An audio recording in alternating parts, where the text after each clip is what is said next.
नमस्कार। और आज सभी लोग टीवी से चिपके हुए हैं, मोबाइल से चिपके हुए हैं, क्योंकि 543 लोकसभा सीटों पर रुझान आने शुरू हो गए हैं। शुरुआती रुझानों में इंडिया गठबंधन को बढ़त मिली है, तो उसके बाद एनडीए अब आगे हो गया है।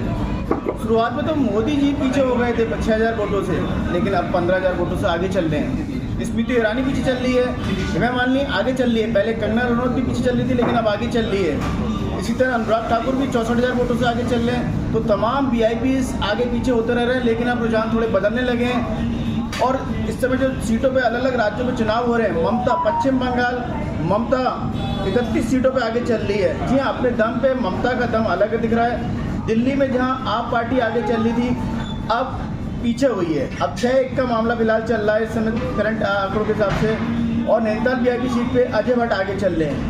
ओवरऑल अच्छी बढ़त हो गई है, लेकिन मामला 12 बजे तक क्लियर होगा। तो मान के चलिए कि यूपी में कहा जा रहा था कि वन वे, लेकिन वन वे टाइप का लग नहीं रहा है। सपा अखिलेश यादव 35 सीटों पे आगे चल रहे हैं, तो कांग्रेस 7 पे चल रही है।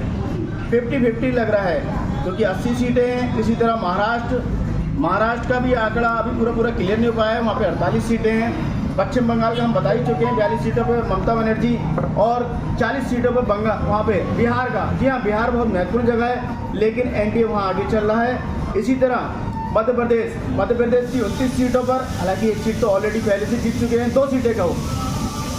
और इसी तरह सूरत की भी, गुजरात की 26 सीटें हैं, एक ऑलरेडी जीत चुके हैं वो। और दूसरा कर्नाटक 28 सीटों पर भी मामला चल ही रहा है। इसके बाद आता है आपका आंध्र प्रदेश 25 सीटों का मामला है वहाँ भी, और राजस्थान में 25, वहाँ भी टक्कर चल रही है, बराबर 50-50 की है। उड़ीसा 21 सीटों के साथ, वहाँ भी मामला एनडीए आगे चल रहा है। बीजू जनता की वहाँ पे वह है सरकार। फिर केरल का आता है, केरल में बीजेपी बहुत पीछे है, बीजेपी का नाम निशान नहीं है फिलहाल, और केरल 20 सीटों पे। इसी तरह तेलंगाना 17 सीटों पर, वहाँ भी मामला पेच फंसा हुआ है।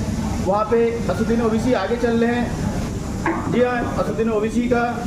और इसी तरह पंजाब का मामला चल रहा है, पंजाब में कांग्रेस और आप आगे चल रही है, 13 सीटों का मामला है वहाँ। इसी तरह छत्तीसगढ़ का भी मामला फंसा हुआ है, और यहाँ पे हरियाणा मनोहर लाल खट्टर पीछे चल रहे हैं, 10 सीटें हैं वहाँ पे। इसी तरह दिल्ली की 7, दिल्ली भी बता चुके हैं हम आपको।